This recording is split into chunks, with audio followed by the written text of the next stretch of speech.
여러분 벌써 3월 마지막 주일입니다. 여러분 3월 한 달 어떻게 보내셨습니까? 올해 3월은 돌아보면 유독 힘든 시기였던 것 같습니다. 여러분 세계적으로, 나라적으로, 개인적으로도 참 힘든 일이 많지요. 날씨도 유독 추운 3월이었던 것 같아요. 여러분 4월이 다가오는데 어제 눈이 펑펑 내리기도 하고 오늘도 이번 주도 날씨가 좀 쌀쌀하다라고 합니다.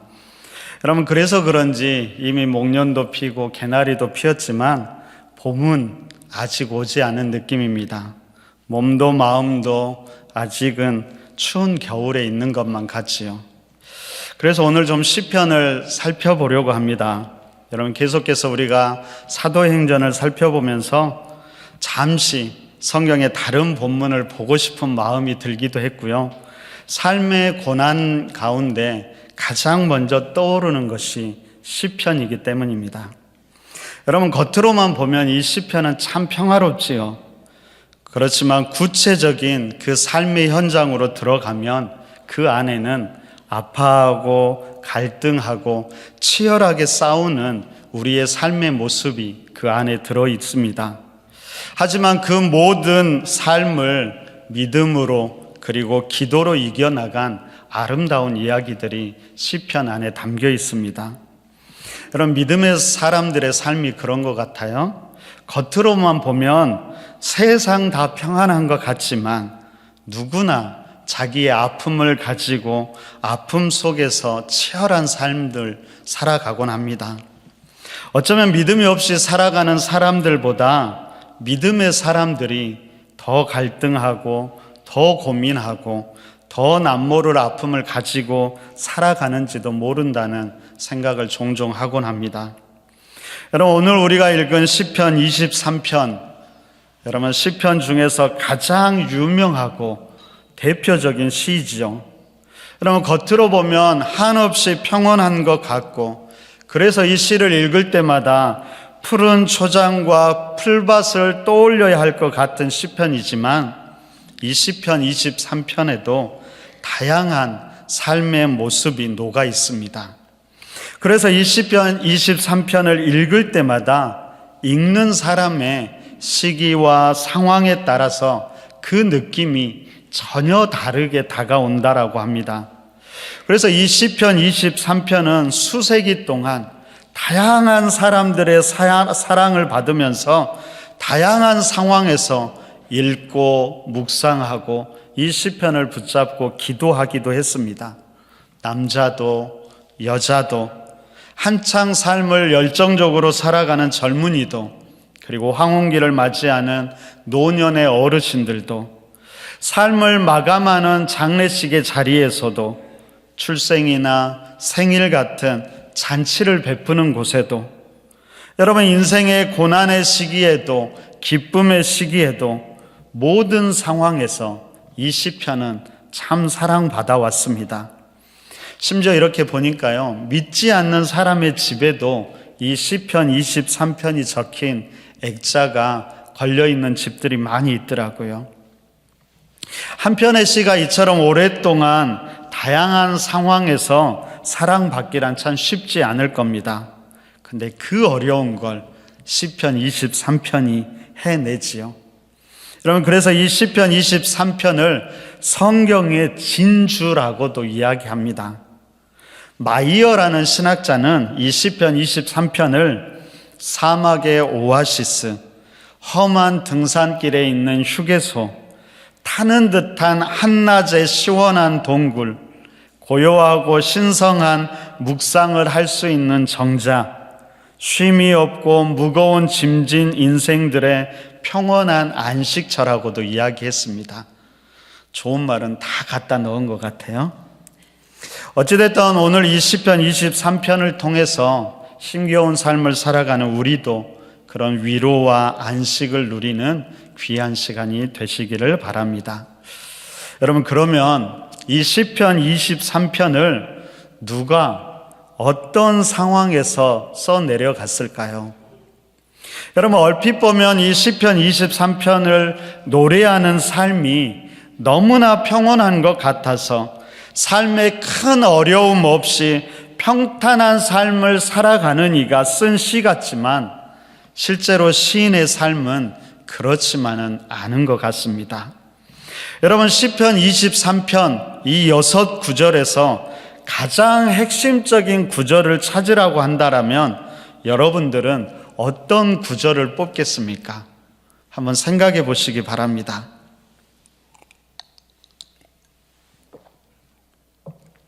저는 이 6절 중에서 가장 4절이 핵심적인 구절이라고 생각을 합니다. 여러분, 4절에서는 이렇게 이야기하지요. 내가 사망의 음침한 골짜기를 다닐지라도. 근데 여러분 한번 생각해 볼까요? 여러분, 시편 23편은 목자와 양을 비유로 이 시를 써 내려갑니다. 여러분, 그러면 이 양이 혼자 사망의 음침한 골짜기를 간 것은 아니겠지요. 목자가 데리고 갔으니까 그곳을 갔을 겁니다. 여러분, 왜 목자는 이 양들을 데리고 사망의 음침한 골짜기를 지나갔을까요? 근데 여러분, 여기에서 말하는 사망의 음침한 골짜기는 우리의 생각과는 조금 다르다라고 합니다.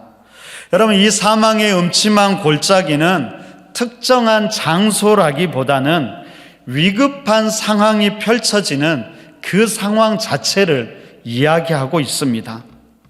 여러분, 유대 사회에서 이 골짜기라고 이야기할 때 우리가 생각하는 골짜기와는 조금 다릅니다. 여러분, 우리는 골짜기 하면 가장 먼저 좁은 협곡을 생각하면서 험난한 지형을 떠올리게 될 것입니다. 물론 유대 사회에서도 그런 골짜기가 있기는 하지만 이 골짜기라는 가장 기본적인 의미는 산과 산 사이에 있는 공간을 이야기합니다. 그러니까 이 골짜기는 협곡만을 말하는 것이 아니라 드넓은 평원일지라도 산과 산 사이에 있다라면 그곳이 골짜기가 되는 것입니다. 근데 여러분, 이스라엘의 기후는 항상 변화무쌍하지요. 특히 산과 산 사이에 있는 이 골짜기에는 그 변화가 더욱더 심합니다. 여러분, 그곳에는 예기치 않은 강풍이 갑자기 몰아칠 때도 있고요. 심지어 국지성 호우나 폭우가 갑자기 몰아칠 때도 많이 있습니다. 여러분, 그럴 때면 이 계곡에는 예상치 못한 급류가 형성되기도 하고요. 강한 바람으로 검은 모래바람이 일어날 때면 한 치 앞도 볼 수 없는 상황이 되기도 한답니다. 여러분, 이런 날씨에는 당연히 목자가 양과 염소를 몰고 들판으로 나가지 않을 것입니다. 그런데 일기예보가 불가능했던 그 옛날, 아니 어쩌면은 어느 정도 예측이 가능한 오늘날도 모든 기후를 예상한다라는 것은 쉽지 않지요. 그래서 때때로 예상하지 못한 상황에 이 목자와 양이 직면하기도 합니다. 골짜기에서 이러한 때가 정말 위기의 순간이지요. 심지어 주위에 피할 바위 틈이나 동굴조차 없을 때면 그 위기는 더욱 고조되곤 합니다. 여러분, 사망의 음침한 골짜기는 이렇게 다가오는 예기치 못한 모든 상황을 이야기하고 있는 것입니다. 여러분, 이렇게 보면 사망의 음침한 골짜기를 양떼가 지나가게 된 것은 목자의 탓이 아니지요. 양떼의 탓도 아닙니다. 여러분, 이것은 누구나 맞이할 수 있고 언제든 우리 삶에 다가올 수 있는 상황들이지요. 특별히 무엇인가 잘못해서가 아니라 이것이 우리가 살아가는 일상이고 우리의 삶이라는 것입니다. 여러분, 우리가 살아가는 인생도 돌아보면 그렇지요. 기쁨도 많지만 시시때때로 다가오는 삶의 어려움과 아픔이 분명히 있습니다. 여러분, 믿음의 사람들에게도 이것이 예외가 아닙니다. 여러분, 좀 나이를 먹고 세월이 지나면 이런 갑자기 다가오는 고난에 익숙해질까요? 아닌 것 같아요. 오히려 책임져야 할 것들이 많아지면서 때로는 더 두려움과 아픔이 커지기도 합니다. 여러분, 시편 23편의 기자도 우리와 동일하게 이런 인생을 살아왔고 살아가고 있었습니다. 여러분, 많은 사람들이 이 시편 23편의 저자를 다윗이라고 이야기하는데요, 그의 삶도 마찬가지였습니다. 그는 초대 왕이었던 사울의 실패로 다시 세워진 이스라엘의 두 번째 왕이었지요. 이스라엘에서 가장 유명한 왕 중에 한 명입니다. 그를 통해 나라는 통일되고 안정되어 갔고, 무엇보다도 다윗은 하나님께 사랑을 받는 왕이었고요, 하나님을 참 사랑하는 왕이었습니다. 누구나 인정할 만한 신앙의 모델이 되는 삶을 살았고, 심지어 그는 메시아의 상징이 되기도 합니다. 그런데 그의 삶을 자세히 살펴보면 그렇게 평탄한 것만은 아니었던 것 같습니다. 여러분, 다윗은 양치기였지요. 어린 시절부터 양치기의 삶을 살았습니다. 근데 여러분, 우리가 양치기의 삶이라는 게 우리가 생각하는 것만큼 그렇게 낭만적이지가 않습니다. 많은 사람들이 당시에 감당해야 하는 일이었지만 가장 하기 싫은 일, 힘든 일 중에 하나였고요, 당시에는 가장 천한 일 중에 하나로 여겨지기도 했습니다. 하루 24시간 밤낮으로 일해야 하고요, 굶을 때나 좋을 때나 자기 양과 함께 하면서 양을 먹이고 인도하고 보호해야 될 책임도 가지고 있었습니다. 그래서 때때로는 양을 보호하기 위해서 생명의 위협까지 무릅써야 할 때도 많이 있었지요. 많은 형제들 속에서 막내였던 다윗은 항상 그 일을 도맡아 하는 사람이었습니다. 그래서 사무엘 선지자가 다윗의 집에 기름 부으러 왔을 때 형들은 다 사무엘을 만나지만 다윗만은 양을 지키느라 사무엘을 보지 못합니다. 여러분, 세상 기준으로 볼 때 이 양을 치던 다윗은 그 집에서 가장 왕이 될 것 같지 않은 사람이었지요. 그런데 그가 젊은 날에 왕으로 기름 부음을 받고 모두가 두려움에 떨던 거인 골리앗을 물리치면서 유명세를 타기 시작합니다. 왕자였던 요나단의 가장 친구가 되기도 하고요, 미갈과 결혼해서 왕의 사위가 되기도 합니다. 그렇게 인생이 이제 평탄할 것만 같았는데 더 큰 위험이, 더 큰 위협이 거기에 있었던 것이지요. 왕이었던 사울의 시기와 질투로 인해 생명의 위협 속에서 그는 도망자의 삶을 살아야 했고요, 아무리 도망쳐도 결코 포기하지 않고 어떻게든 쫓아와서 죽이려는 그 사울 때문에 심지어 대적이었던 블레셋으로 도망쳐서 미친 척을 해야 하기도 했습니다. 하지만 그곳에서도 늘 의심과 오해를 받으며 이방인으로 살아가야만 했지요. 그 모든 어려움을 이기고 왕이 되어서도 결코 평탄한 삶이 아니었습니다. 전쟁을 치르면서 그의 손에는 피가 마를 날이 없었고, 그러면서 공허함과 외로움이 항상 그의 마음에도 남아 있었을 것입니다. 그런 마음 때문이었을까요? 어느 정도 정복 전쟁이 끝나고 쉼을 가질 때 순간의 정욕의 마음을 빼앗겨서 가장 충직한 신하의 아내를 빼앗는 죄를 범하게 되지요. 그리고 그 신하를 전쟁터에서 죽게 만듭니다. 그러고도 그는 처음에는 그것이 잘못인지도 몰랐습니다. 나단 선지자가 직접 그 죄인이 당신입니다 라고 말했을 때 그제서야 자신의 잘못을 깨닫게 되지요. 그만큼 그의 영혼이 강팍했고 메말랐던 것입니다. 하지만 죄로 인해서 태어난 그 아이가 태어나자마자 죽음을 맞이하기도 하고요. 아들들도 똑같은 성적인 범죄를 일으키면서 그 과정 속에서 형제가 형제를 죽이는 일도 벌어집니다. 심지어 자녀의 반역으로 왕궁을 떠나 도망자의 신세가 되기도 하지요. 여러분, 과연 누가 이런 그의 삶을 축복된다고 말할 수 있을까요?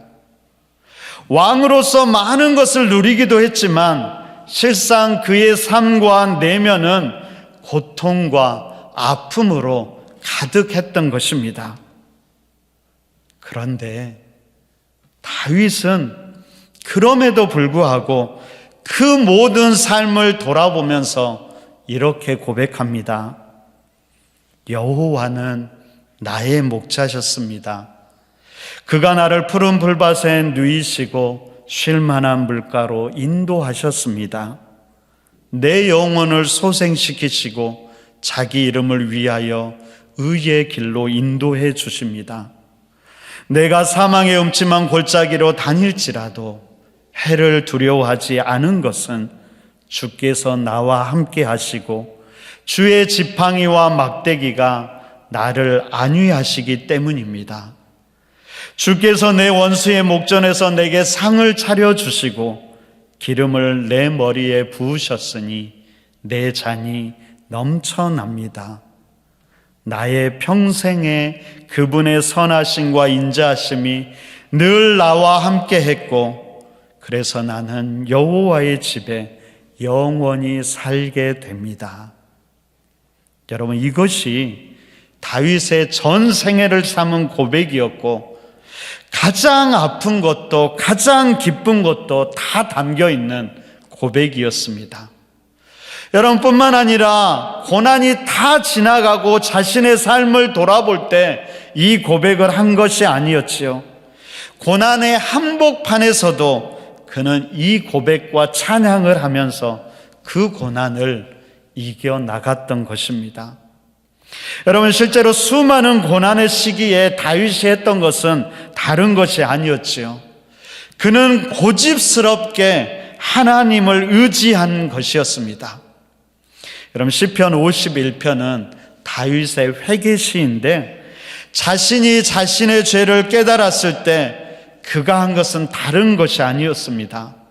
하나님께 나아가서 회개하고 용서를 비는 것이었지요.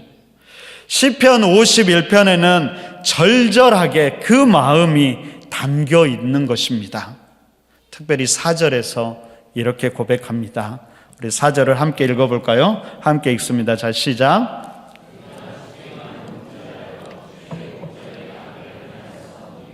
주께서 말씀하실 때 의로우시다 하고 주께서 심판하실 때 순전하시다 하리이다. 내가 주께만 범죄하여, 여러분, 단순히 주님께만 잘못하고 주님께만 회개한 것이 아니라 모든 상황 속에서 자신이 행하는 모든 것들이 주님을 벗어날 수 없다라는 믿음의 고백입니다. 그만큼 주님을 의지하는 마음이지요. 양을 보면 여러분, 겉으로 보면 이 양이 참 순하게 보이지요. 그런데 의외로 이 양이 고집이 세고 이기적이라고 합니다. 그런데 먹기는요, 또 되게 많이 먹습니다. 그래서 양은 항상 배가 고프고 항상 먹어야만 한다고 합니다. 그런데도 이 양이 힘이 강하지 않지요. 변변한 이빨이나 발톱도 없습니다. 다리가 짧은 숏다리였어요. 빠르지도 않아서 도망치는 것도 잘 못합니다. 심지어 한번 뒤집어지면 다시 일어나기도 못한다고 합니다. 뿐만 아니라 양은 근시여서요, 멀리 보지 못하고 앞만 본다라고 합니다. 그래서 앞에 있는 위험들을 잘 피하지도 못합니다. 수많은 약점을 가지고 있지요. 아마도 다른 동물과 싸우면 100번 싸우면 100번 다 지게 될 것입니다. 그런데 여러분, 양이 이런 모든 약점을 메우는 방법이 뭔지 아세요? 그것은 바로 목자를 절대적으로 의지하는 것입니다. 전적으로 목자를 신뢰하고 따르는 것이지요. 다윗이 바로 그런 양 같았습니다. 약점도 많고 실수도 많았지만 그는 항상 하나님을 신뢰하고 그분만을 의지하는 사람이었습니다. 그의 그런 결단이 시편 23편에 담겨 있지요. 오직 여호와만을 나의 목자로 삼겠다라는 결단입니다. 여러분, 다윗이 그렇게 결단할 수 있었던 이유는 바로 그분이 자기 양들을 사랑하는 목자이고 기꺼이 자기의 양을 위해서 자신의 목숨을 내어놓을 수 있는 선한 목자라는 사실을 다윗이 분명히 알았기 때문이지요. 여러분, 예수님도 우리에게 이렇게 이야기합니다. 요한복음 10장 11절에 보니까요, 나는 선한 목자라. 선한 목자는 양들을 위하여 목숨을 버린다. 여러분, 이 말씀이 진짜 다윗에게 믿어지고 경험되었던 것이죠. 여러분, 무엇보다 다윗이 가진 믿음과 신뢰는 목자이신 하나님이 그의 모든 상황 가운데 함께하고 계신다라는 것이었습니다. 그래서 그는 거인 골리앗과의 싸움에서도 담대하게 하나님을 의지하면서 한 걸음 한 걸음 나아갔던 것이죠. 여러분, 마태복음 8장과 마가복음 4장을 보면 풍랑 속에 있는 제자들의 모습을 보게 됩니다. 큰 광풍이 갑자기 불고 물결이 배에 부딪혀서 들어오자 제자들이 당황해하면서 두려워하기 시작합니다. 그러면서 예수님께 이렇게 외칩니다. 주여 구원하소서, 우리가 죽겠나이다. 무서워하는 이 제자들의 모습이 지극히 평범한 사람들의 모습이고요, 어쩌면 우리들의 모습이기도 하지요. 그럼 그때 주님은 도대체 뭘 하고 계셨을까요? 성경을 보니까 주무시고 계셨다라고 말씀합니다. 여러분, 예수님께서 정말로 주무셨을까요? 그랬을 수도 있고 아닐 수도 있습니다. 예수님께서 많은 일들로 무지 피곤하셔서 심한 풍랑도 온지도 모르고 잠을 자고 있었을 수도 있겠지요. 그런데 또 한편 생각해 보면 과연 그것이 가능할까? 어떻게 그런 상황에서 잘 수 있지? 그런 생각이 들기도 합니다.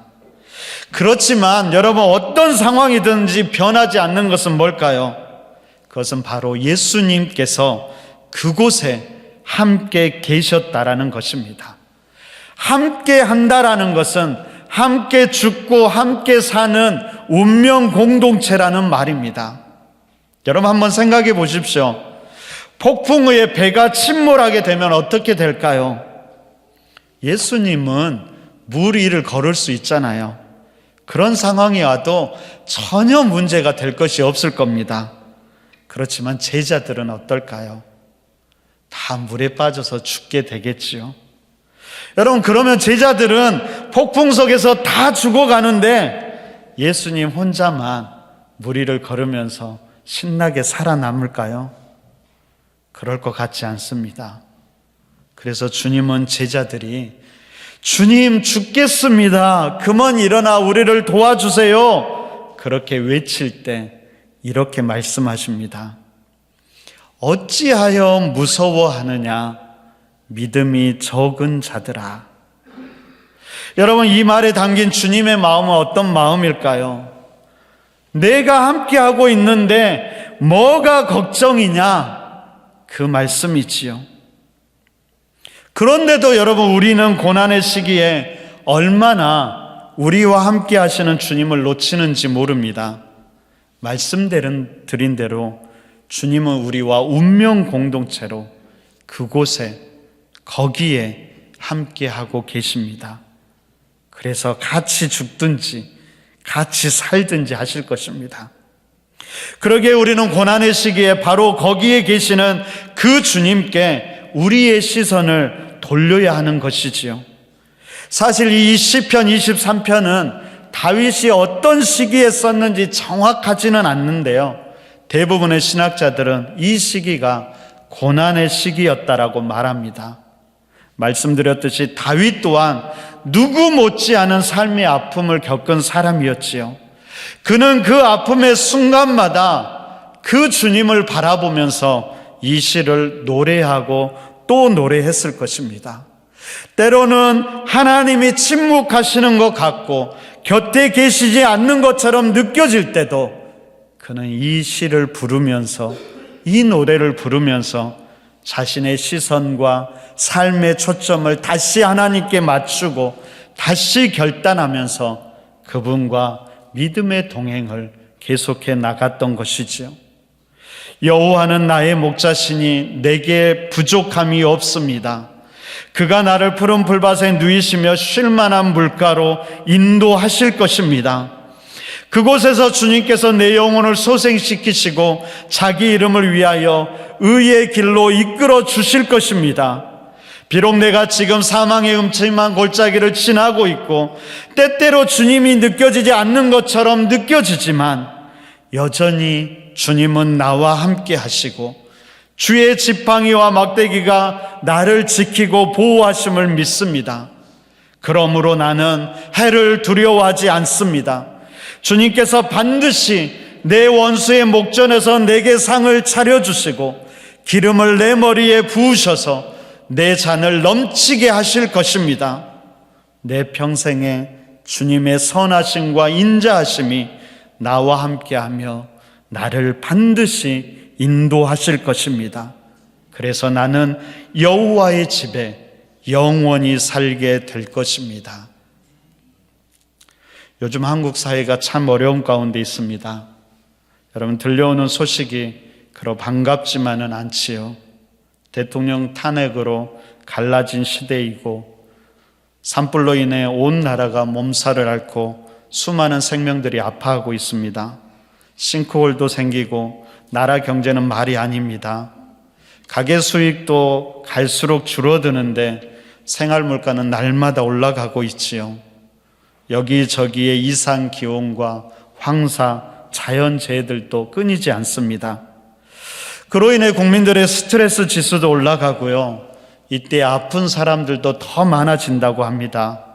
하지만 끝나지 않는 의료 분쟁으로 치료받는 것이 쉽지 않을 때도 많이 있지요. 온 나라가 사망의 음침한 골짜기를 걸어가고 있는 것 같습니다. 그 와중에 개인적인 건강도, 사업도, 가정도, 우리 자녀들도 때때로 모든 것들이 쉽지 않게 우리에게 다가오곤 합니다. 여러분, 겉으로는 웃고 있지만 남모를 어려움과 아픔도 있고 그 가운데 다가오는 깊은 영적인 고독과 아픔이 있기도 합니다. 하지만 그 상황이 어떠하든지 우리 또한 이 시편의 노래를 불렀으면 좋겠습니다. 그리고 다시 우리의 시선을 바로 거기에 함께하고 계시는 주님께 두고 우리 마음과 삶을 목자 되신 예수 그리스도로 다시 채워갔으면 좋겠습니다. 그 믿음으로 이번 한 주간은 특별히 시편 23편을 다시 한번 암송해 보시기 바랍니다. 전체가 정말 어려운 분들은 1절만이라도 꼭 외워보십시오. 여호와는 나의 목자시니 내게 부족함이 없으리로다. 그리고 삶의 순간순간 이 말씀을 자신이 흔들릴 때마다 자기에게 선포하시고 결단하시기 바랍니다. 그리고 다시 그 주님과 함께 믿음의 걸음을 걸어가십시오. 나태주 시인이 풀꽃이라는 시를 썼습니다. 그 시가 이렇습니다. 자세히 보아야 예쁘다. 오래 봐야 사랑스럽다. 너도 그렇다. 사랑하는 이를 보면서 쓴 시가 아니라요. 여러분, 이 시는 실제로는 정말 말을 잘 안 듣는 짓궂은 아이들을 교육시키다가 썼던 시라고 합니다. 겉으로 보면 정말 미운 것 같은 아이들 안에도 감추어진 예쁨과 사랑스러움이 있다는 것이지요. 여러분, 우리의 삶의 고난과 아픔도 그럴 것입니다. 겉으로만 보면 참 싫고 피하고 싶은 것이지만 자세히 보고 계속 보다 보면 그 고난 속에서도 함께 하시는 하나님을 발견하게 되고 그 속에서도 여전히 나를 향한 하나님의 사랑과 은혜도 발견할 수 있을 것입니다. 그러기에 여러분, 고난 속에서 힘들지만 더 주님을 바라보면서 더 주님과 가까이 동행하시길 바랍니다.